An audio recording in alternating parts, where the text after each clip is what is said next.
I was told from the start, stay quiet. A black man wasn't supposed to talk back, wasn't supposed to dream too loud, wasn't supposed to fight against the world, but silence never fit me. My voice was my weapon, my fists my answer, and my courage my only shield. They said I should bow my head and disappear. Instead, I stood tall. I defied a war. I faced exile. I walked into the ring when everyone prayed I would fall. And in that moment, I did the unthinkable. They told me to stay quiet, to sit in the corner of the room and let the world pass me by, to accept the rules, the chains, and the silence handed to me the day I was born. But what they didn't know is that silence was poison in my veins.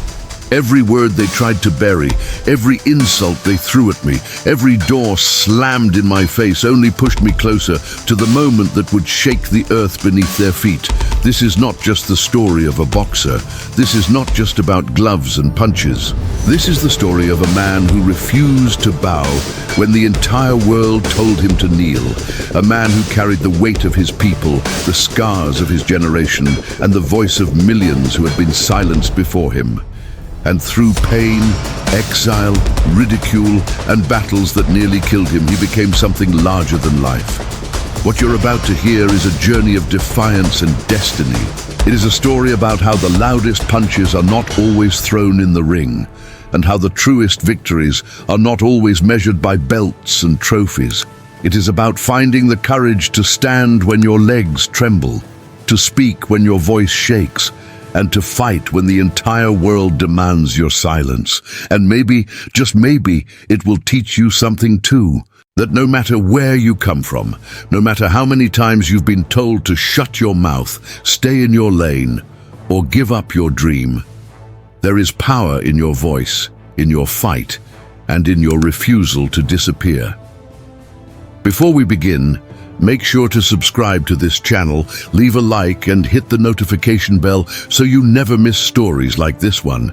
And tell me in the comments, which country and city are you watching this from? Because this story isn't just mine, it belongs to every person who's ever been told to stay quiet and decided to rise instead. The first time I walked into that old gym, it didn't feel like a place built for me. The smell of sweat and liniment hung heavy in the air. The sound of gloves pounding against leather echoed through the walls, and the older boys looked at me like I was an intruder. I was just a kid. Skinny arms, wide eyes, cheap shorts hanging off my hips, but there was something inside me that didn't match what they saw on the outside.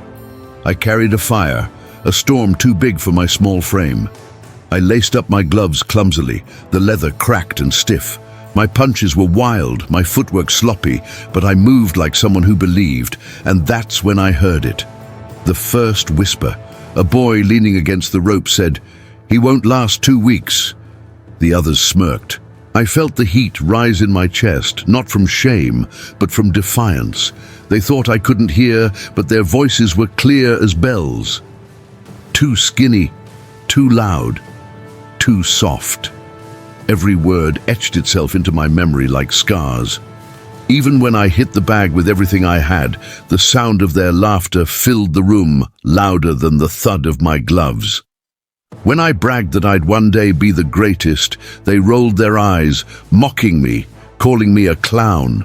But what they didn't know was that I welcomed the role, because clowns get attention, and attention was the first step to proving them wrong. The trainer tried to calm me. "Son, quiet down. Nobody respects a boy who talks too much." His voice carried the weight of experience, but it couldn't touch the storm inside me. How could I stay quiet? The silence they wanted wasn't peace. It was erasure. To stay quiet meant to vanish, to shrink, to give up my right to exist loudly. And I refused. Every bead of sweat that dripped from my forehead onto the dusty gym floor became a vow. I would outwork every boy in that room. I would run farther, train longer, hit harder. If their whispers were meant to bury me, I'd turn them into the soil where my greatness grew. There were nights when I stumbled home, my body aching, my knuckles raw, the echo of their laughter still ringing in my ears. I'd lie awake, staring at the ceiling, fists clenched, whispering to myself the same words, "Someday they'll know my name." My mother told me I talked in my sleep, shouting about victory, about crowds, about triumph. Even in dreams, I was fighting to be heard. One evening, after a rough sparring session, an older boy looked me dead in the eye and said, "Kid, you'll never be more than a clown." The whole gym erupted with laughter, but instead of anger, I smiled. Because deep down, I knew he was wrong. Clowns make people watch, and I was preparing a show the world would never forget. Still, doubt crept in sometimes. When I walked home under the streetlights, shoes worn thin, I asked myself, what if they're right?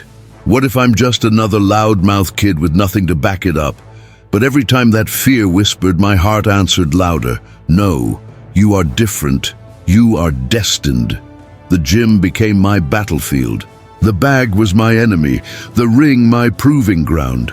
Every insult thrown at me was fuel, and little by little I felt the whispers begin to shift. They weren't just mocking anymore. They were watching. They were waiting to see if maybe, just maybe, the loudmouth kid would survive. And that's when I learned something. Whispers are powerful. They can break you, or they can build you. And I chose to let them build me into something unbreakable. I didn't know it then, but those early days in the gym were preparing me for a life where whispers would follow me everywhere. On the streets, in the headlines, even in the halls of power. Whispers that said I should sit down, shut up, and disappear. But just like in that gym, I would rise louder every time, because the whispers were never my enemy. Silence was. And if I had to fight the entire world just to keep my voice alive, then so be it. Rome smelled like history the summer I arrived. The marble streets shimmered under the blazing sun, the echoes of ancient triumphs carved into every stone.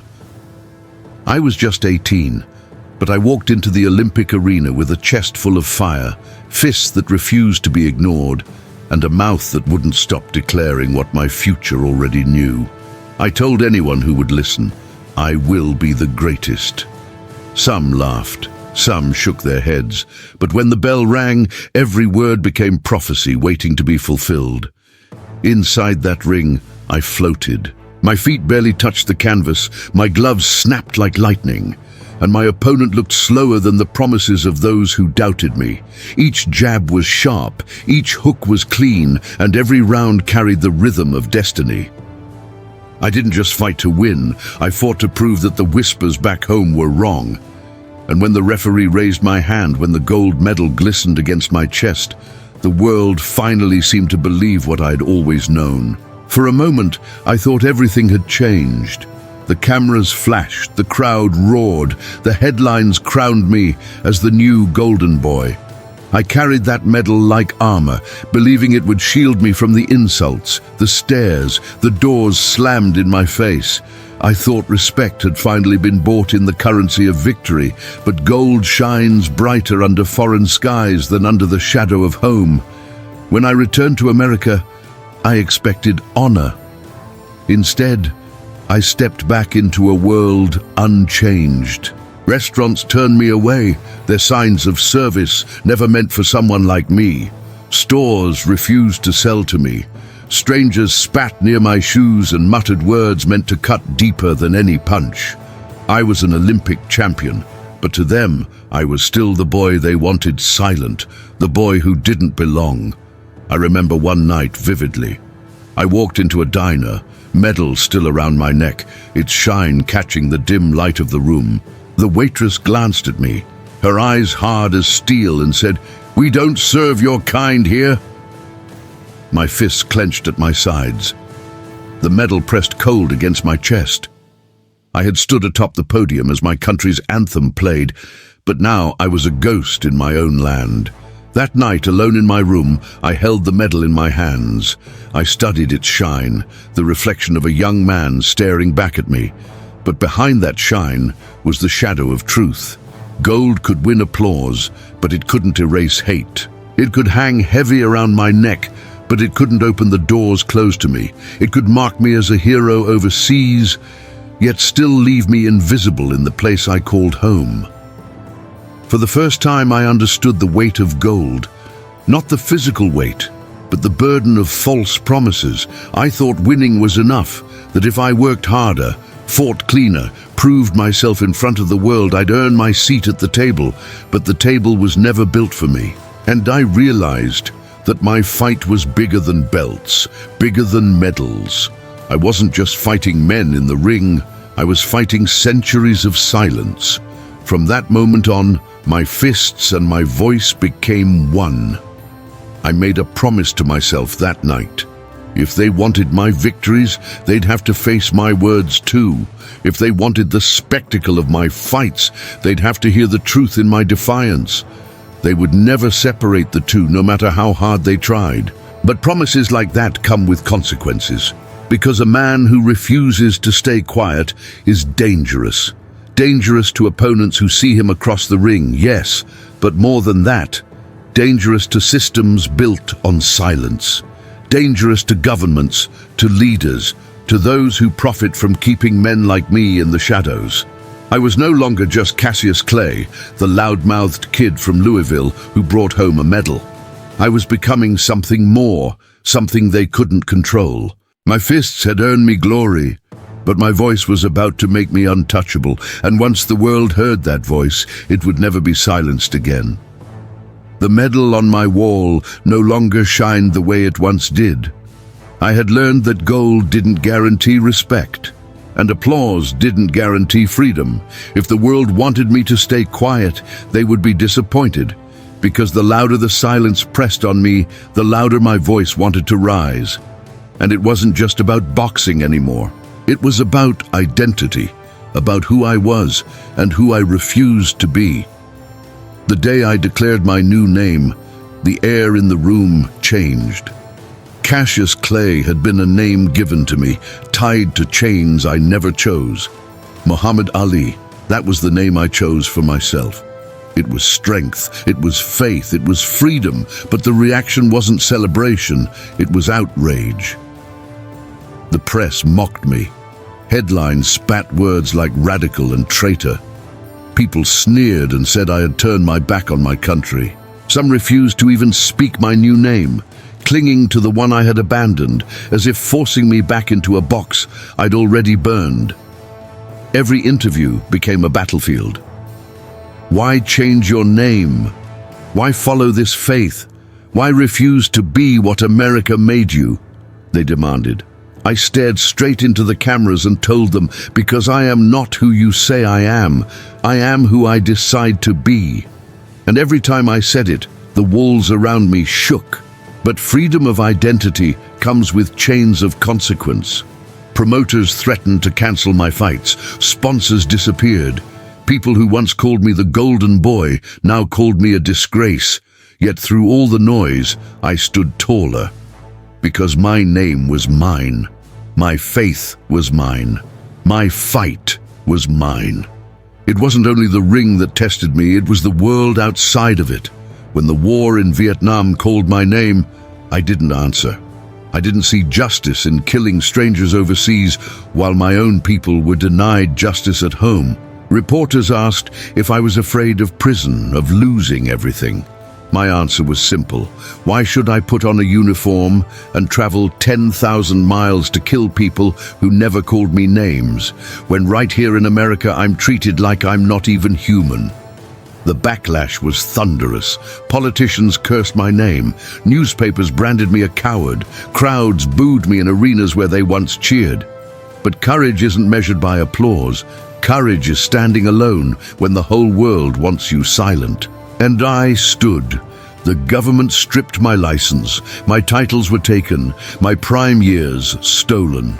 For 3 years, I was barred from the sport I had given my life to. I became an outcast not because of defeat, but because of defiance. And every day, The weight of that punishment pressed harder, yet in the silence of exile I trained, I sharpened my mind, strengthened my body, and fortified my spirit. They thought they had broken me, but in truth they had built me into something stronger. The whispers in the gym had become headlines in the world, and the same voices that once mocked me were now begging for my downfall. They wanted me forgotten, they wanted me erased. But they underestimated the power of a man who refuses to vanish. Because when I chose a new name, I didn't just shed Cassius Clay.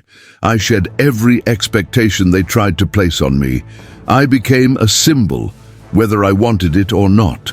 A symbol of resistance, a symbol of defiance, a symbol of what happens when silence is no longer an option. And once you become a symbol, there's no turning back. The courtroom was colder than any ring I'd ever stepped into. No lights, no cheers, no bell to signal the start.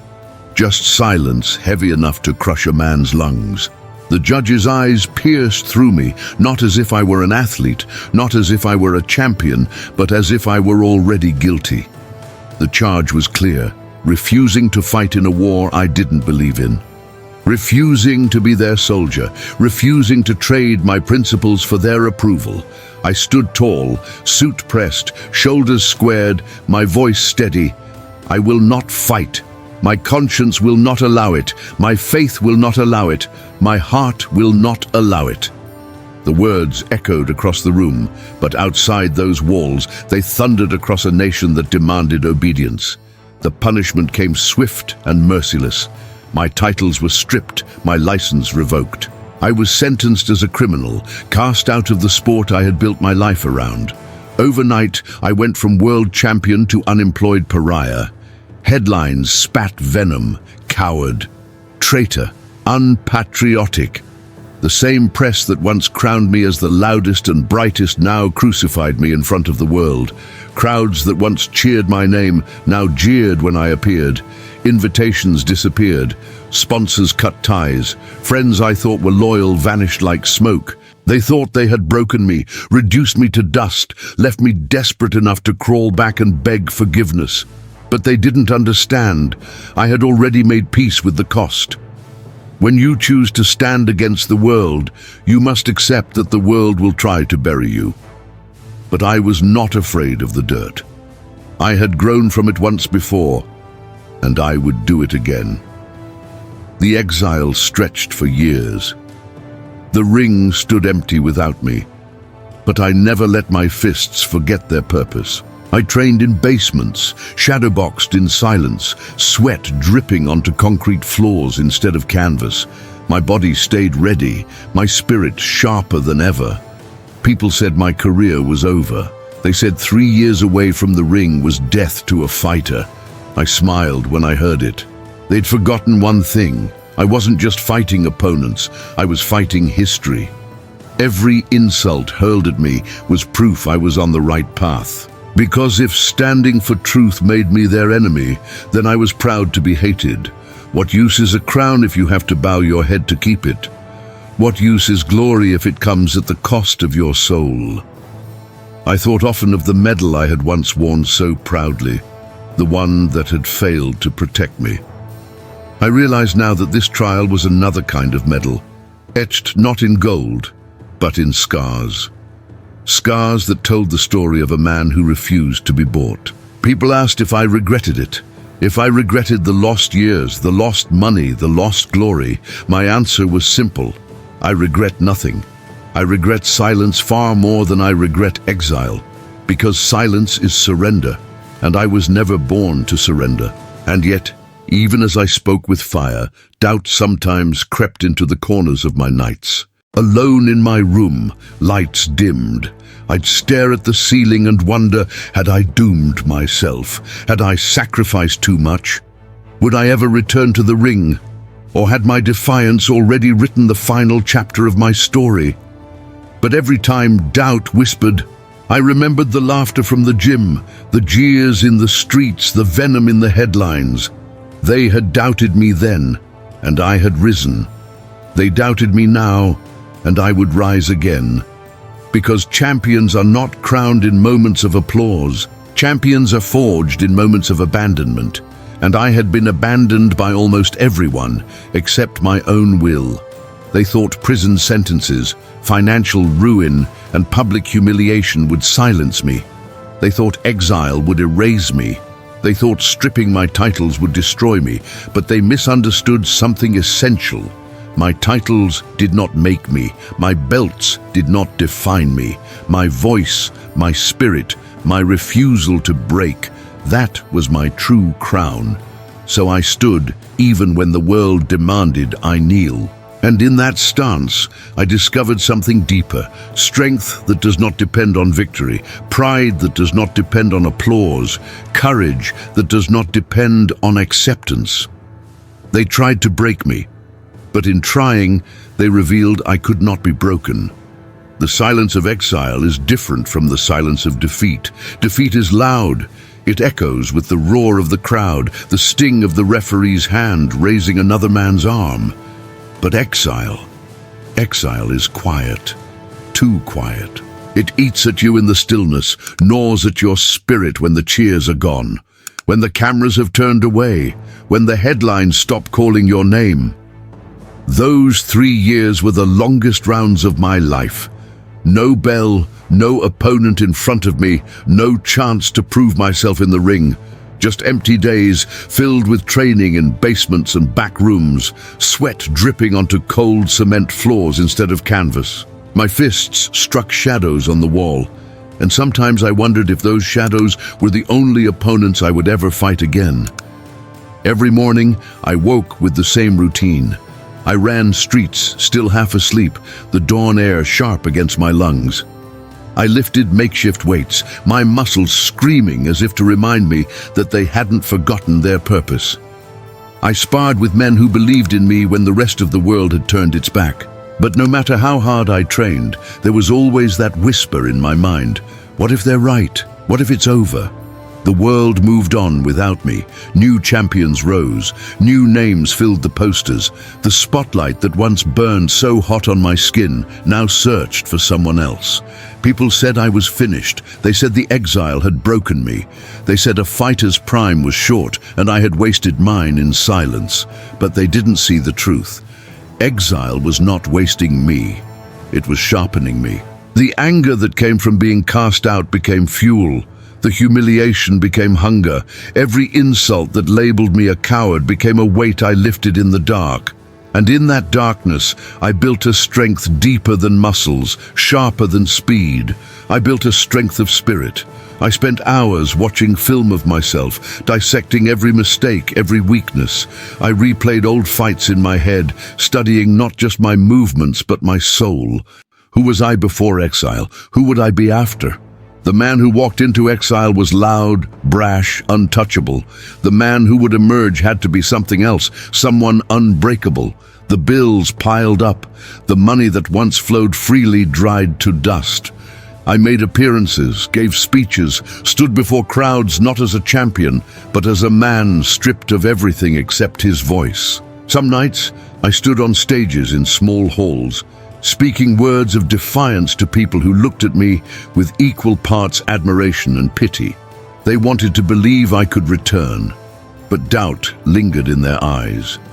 It was in those moments I learned the difference between fame and respect. Fame disappears when the spotlight fades. Respect is forged in the fire of staying true when the world demands surrender. And though I had lost the belts, the titles, the money, I had not lost myself. Still, loneliness was my fiercest opponent. After the speeches ended, after the training sessions were done, I lay in bed staring at the ceiling, wondering if history would remember me as a champion or as a fool who threw everything away. Sometimes the walls seemed to close in, whispering, "You could have had it all. Why didn't you just bow your head?"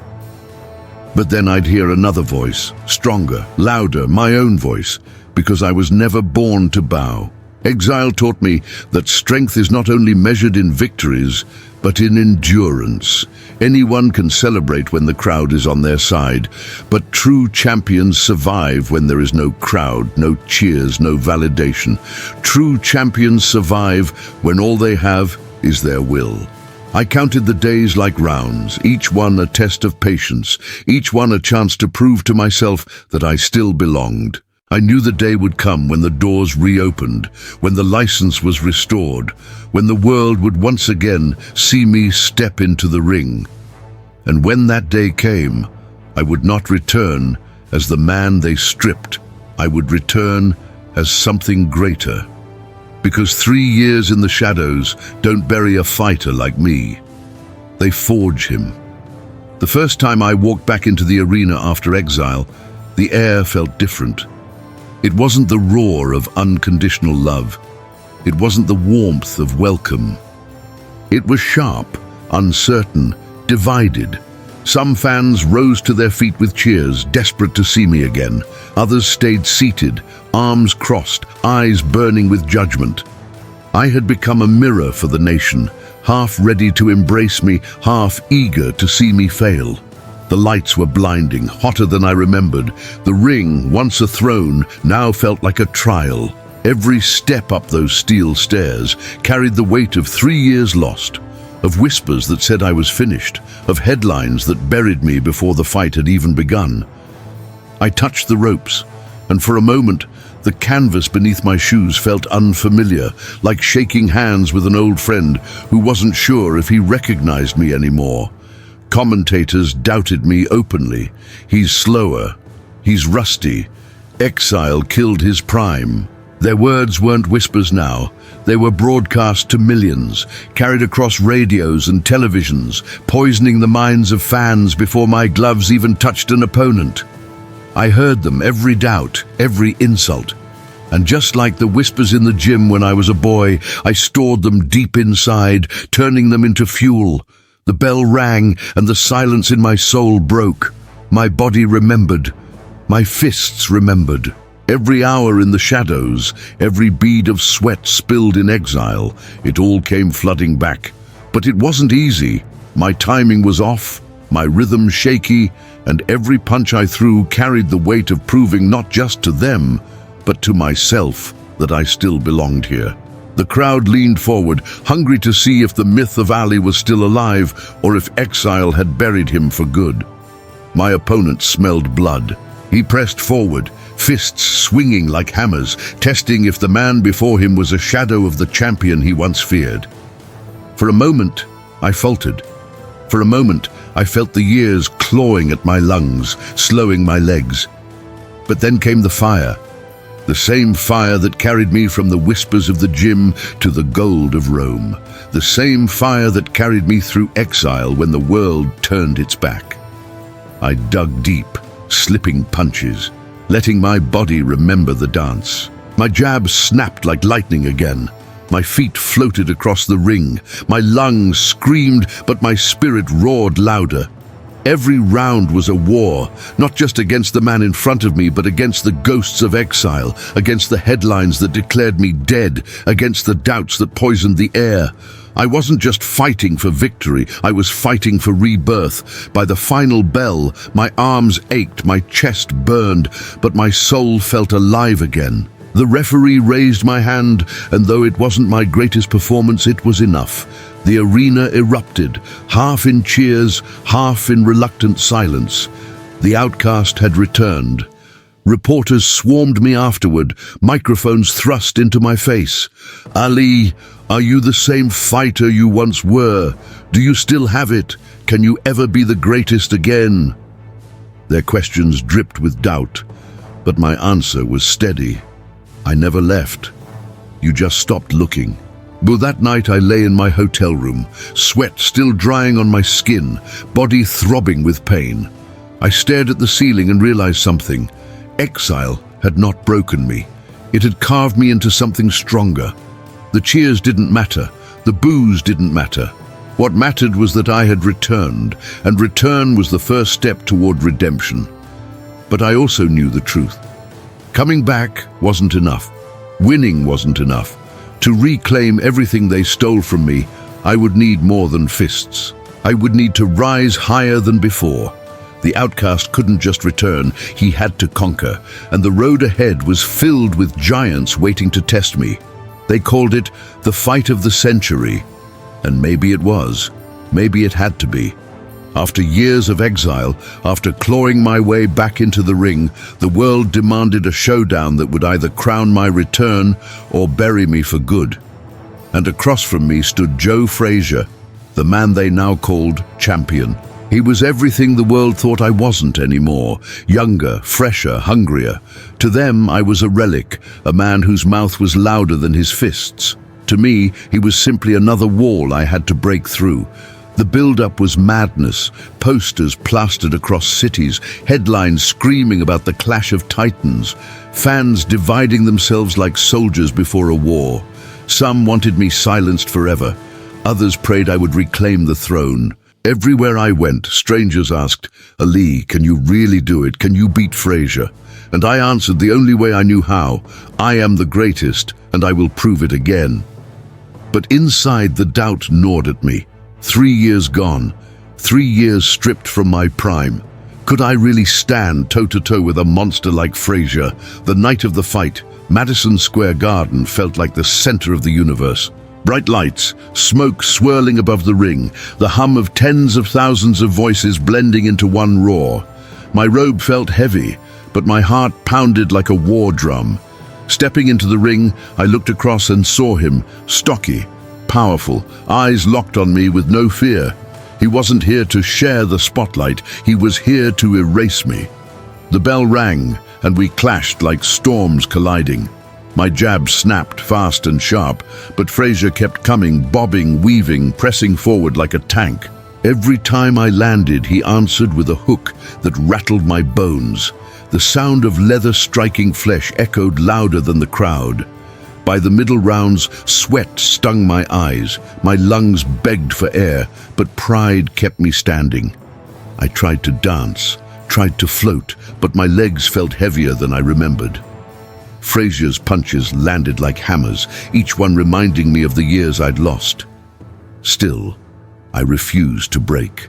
Round after round, I talked to him, taunted him, told him he couldn't touch me, even when I felt his power shaking me to my core. Then came the 15th round. The war had dragged us both to the edge.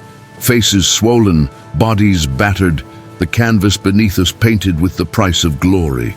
And then it happened. His left hook crashed into my jaw like a freight train. The world spun. My body hit the floor. For a moment, time stopped. The crowd exploded, half in ecstasy, half in shock. But I rose. I rose because I had to. My pride wouldn't let me stay down. I finished the fight on my feet, defiant, but when the final bell rang, the judges gave Frazier the victory. The garden shook with noise. He was crowned the winner. I was left to taste the bitterness of defeat. Back in the locker room, the silence was deafening, my face swollen, jaw aching, body screaming.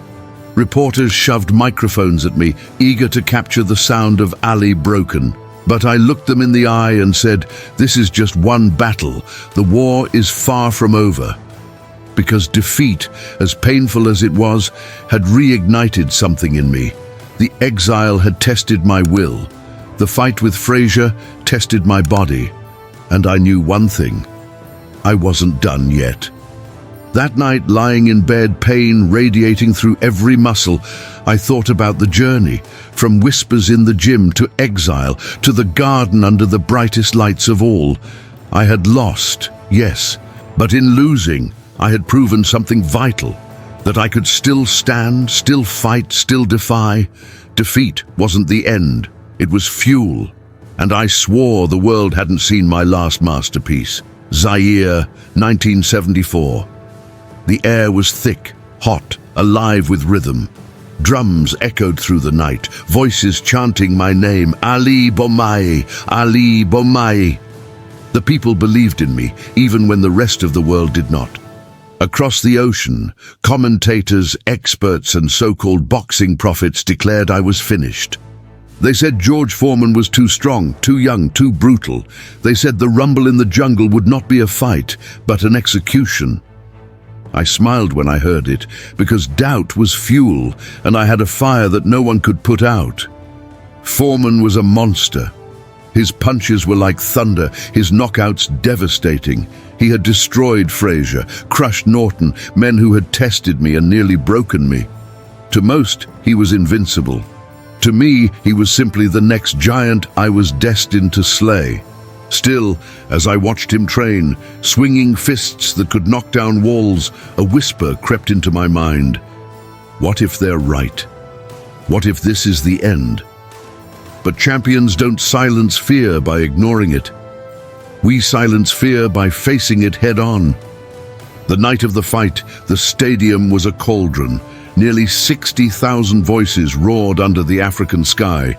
The lights blazed down, hot as the sun, sweat already dripping from my brow before the first bell rang. Across the ring, Foreman stood like a mountain, muscles glistening, eyes cold. He wanted to crush me quickly, to make an example of me. The bell sounded, and the storm began. Foreman came at me with fists like sledgehammers. Every punch rattled my bones, shook my ribs, tested my resolve.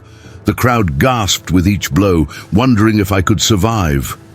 But survival was my plan. I leaned back against the ropes, covered up, let him swing, let him burn.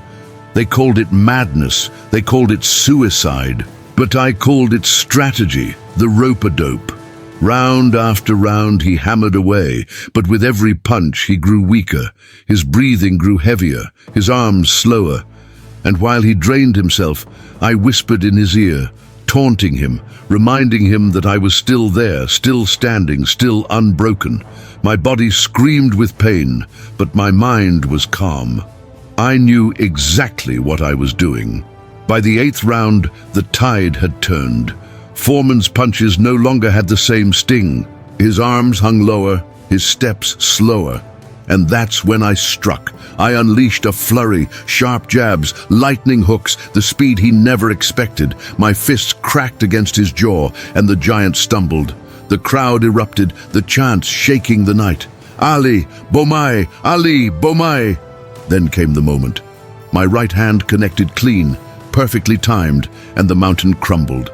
Foreman fell to the canvas, the shockwave echoing across the world. The referee counted, the crowd roared, and history was written under that African sky. When the count reached 10, I raised my arms, the champion once more. The rumble in the jungle was not just a fight, it was a resurrection. The man they said was finished. The man exile was supposed to break had done the unthinkable. That night, as I held the belt high, I felt more than victory. I felt justice. I felt every insult, every headline, every whisper burn away in the fire of triumph. They doubted me, mocked me, buried me, but I had risen again, louder than ever. And yet, as the crowd's chants echoed deep into the night, I knew my journey wasn't over. There were still wars to fight, still battles that would test me beyond the ropes. Because G. Manila, 1975, the air was hotter than fire, thick as smoke. It wrapped around your chest like a fist, squeezing every breath. They called it the thriller in Manila, but to us inside the ring, it felt less like a thrill and more like a war fought in hell. Across from me stood Joe Frazier once again, the man who had beaten me, the man I had beaten, the rival who defined my era. There was no belt heavy enough, no purse rich enough to measure the weight of what this fight meant. It was about pride. It was about legacy. It was about proving once and for all who would stand as the last man unbroken. The build-up was venomous. I called him names. He fired back worse. We spat insults like weapons, and the world fed on our hatred. Reporters painted it as the ultimate grudge match, and maybe it was. But when the lights blazed down and the bell rang, all the talk dissolved. All that remained was 2 men, 2 wills, and 1 ring. From the first round, Frazier came forward with fire. His hooks crashed against my ribs, his fists thudded against my guard, his head bobbing like a hammer, striking over and over. I answered with jabs, sharp and snapping, peppering his swollen face, but nothing slowed him. Every punch he took seemed to fuel him more. The heat was unbearable. Sweat poured like rain, dripping from my brow, stinging my eyes, soaking my trunks until they clung to my body like chains. Round after round, we tore each other apart. My fists marked his face, his fists rattled my body. The canvas was painted with our sweat, and with each bell, we staggered back to our corners like soldiers crawling from trenches. The crowd roared, half in awe, half in horror, watching two men destroy each other for pride. By the 10th round, my arms felt like lead, my chest a furnace, but I saw Fraser's eyes swelling shut, his body slowing. Still, he kept coming, blind but unbroken. I whispered to myself, just one more round, just one more, but each round stretched into eternity. The 15th never came. After the 14th, his corner stopped the fight. His trainer, unable to watch his fighter absorb another second of punishment, threw in the towel. And just like that, it was over. My hand was raised, victory mine. But it didn't feel like triumph, it felt like survival. In the locker room afterward, I collapsed on the table, body trembling, lungs gasping for air. I whispered, "This was the closest thing to death I've ever known." Because it was. That fight took a piece of me I would never get back. It took a piece of Fraser too. In beating him, I had beaten myself.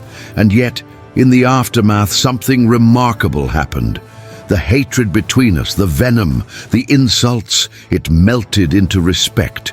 We had walked through hell together, and in doing so, we had forged something eternal. Rivals, yes. Enemies, maybe.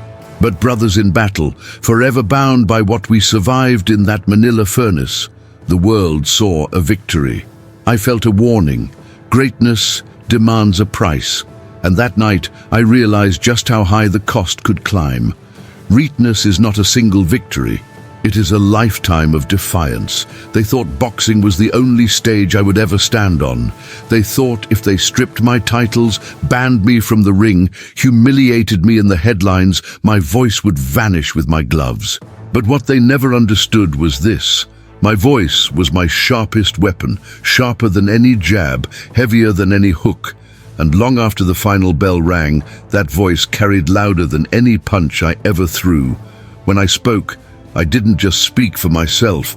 I spoke for the kid who couldn't sit at the lunch counter, for the worker denied dignity, for the mother raising children in a world that wanted them broken before they could stand tall. Every word I spoke was a fight. Every microphone shoved in my face was another ring.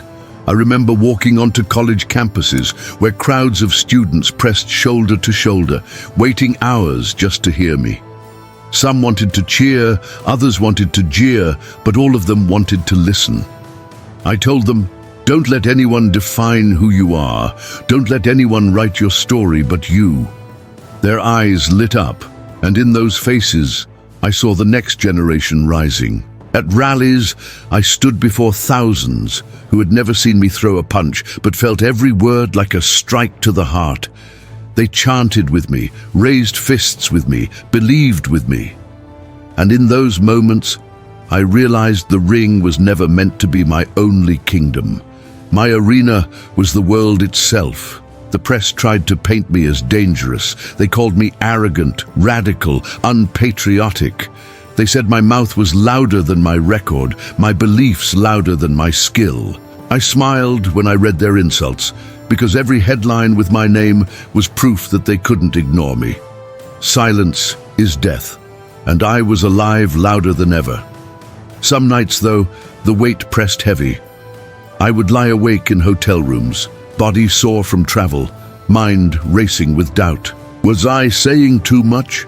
Was I risking everything for nothing? But then I'd remember the faces. Young boys shouting they wanted to be like Ali, little girls telling me I gave them courage, families thanking me for standing tall when the world demanded silence. And I knew the price was worth it.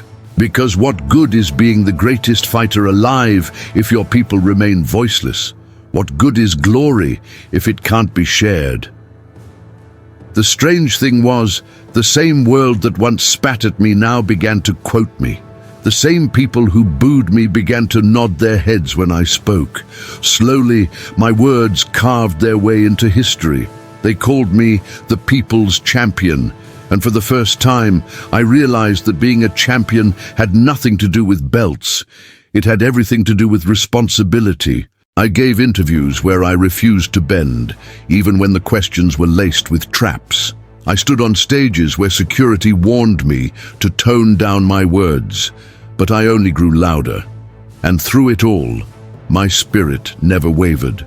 The ring had given me victories, but my voice was giving me immortality. The truth is, fists age, speed fades, muscles weaken. But words can outlive centuries, and I wanted mine to echo long after my body failed. They tried to silence me with exile. They tried to silence me with shame. They tried to silence me with ridicule, but each attempt only made me louder, stronger, bolder, because my silence was never theirs to demand, it was mine to give, and I was never going to give it. In the end, I realized that the world could take my titles, strip my belts, even steal years from my prime, but it could never take my voice.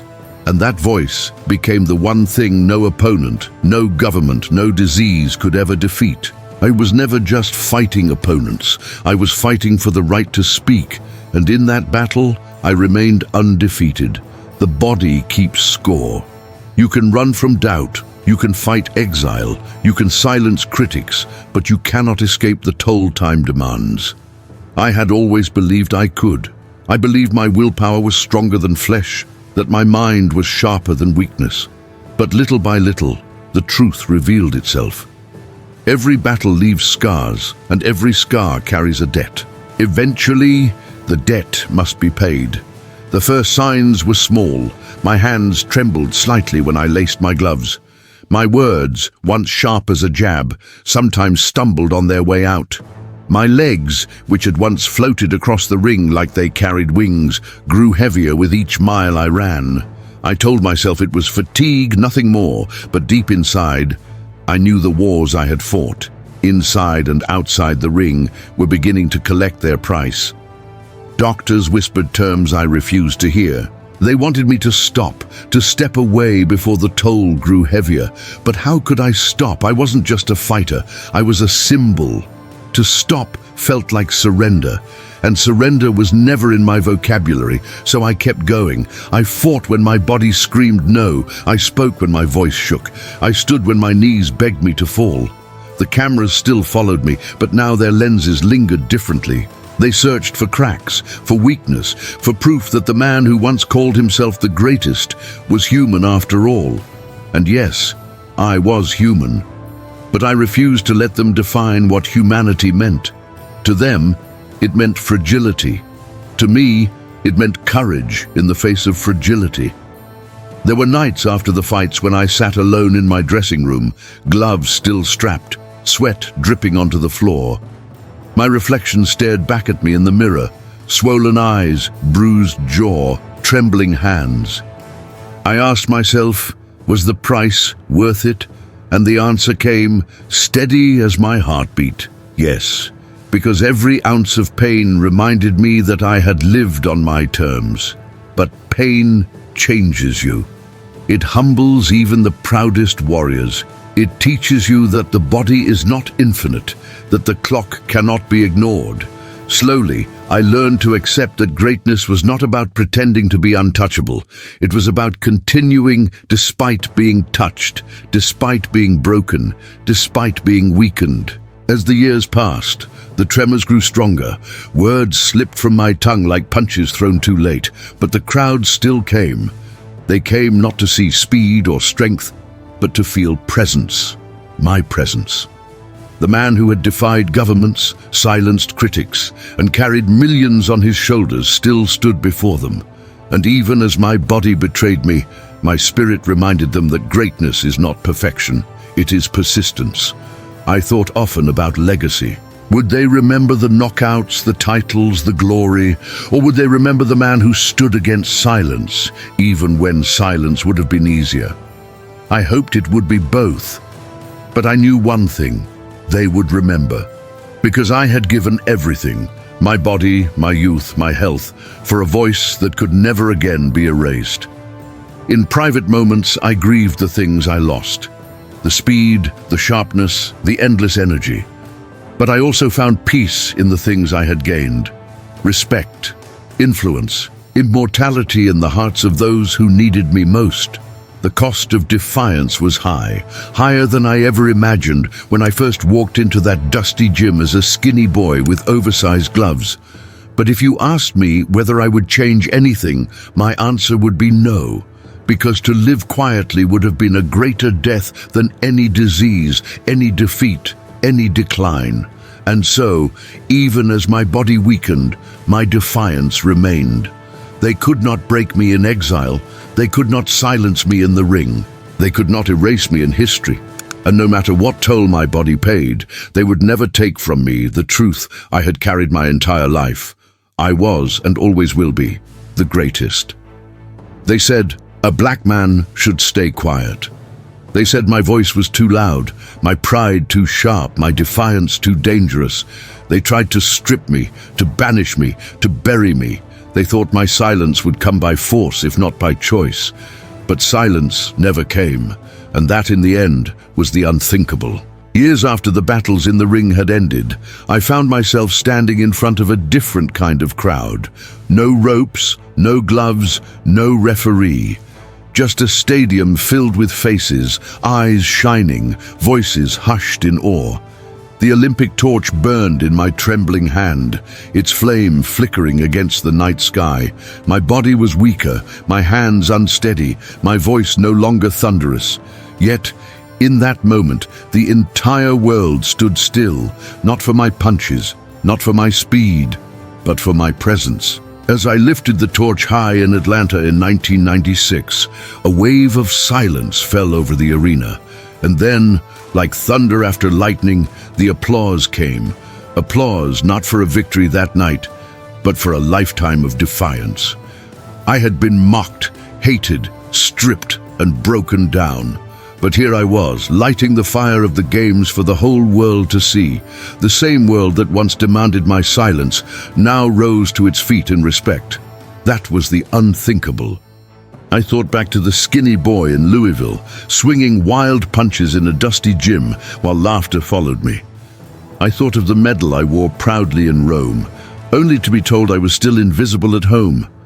I thought of exile, of prison sentences hanging over me, of nights staring at ceilings wondering if history would remember me at all. And now, history wasn't just remembering, it was bowing. The unthinkable wasn't the belts, though I won them. It wasn't the knockouts, though I delivered them. It wasn't even the nights where I made giants fall, though the world will replay them forever. The unthinkable was survival. The unthinkable was refusing silence until silence itself gave me respect. People ask what greatness means. To me, it was never about being flawless. It was about standing tall when everything tried to pull me down. It was about giving my life to something larger than myself. My fists told one story, my voice told another. Together, they wrote a truth that even time cannot erase. Now, when I look at children shouting my name in streets I never walked, when I hear my words echoed in the mouths of leaders who came after me, I understand. Legacy isn't about what you win. It's about what you leave behind. And I left behind proof that even the silenced can roar. So yes, they told me to stay quiet. They told me to bow, to fade, to surrender. But instead, I stood, I shouted, I fought. And the world, once deaf to my existence, now hears me forever. That is what it means to do the unthinkable.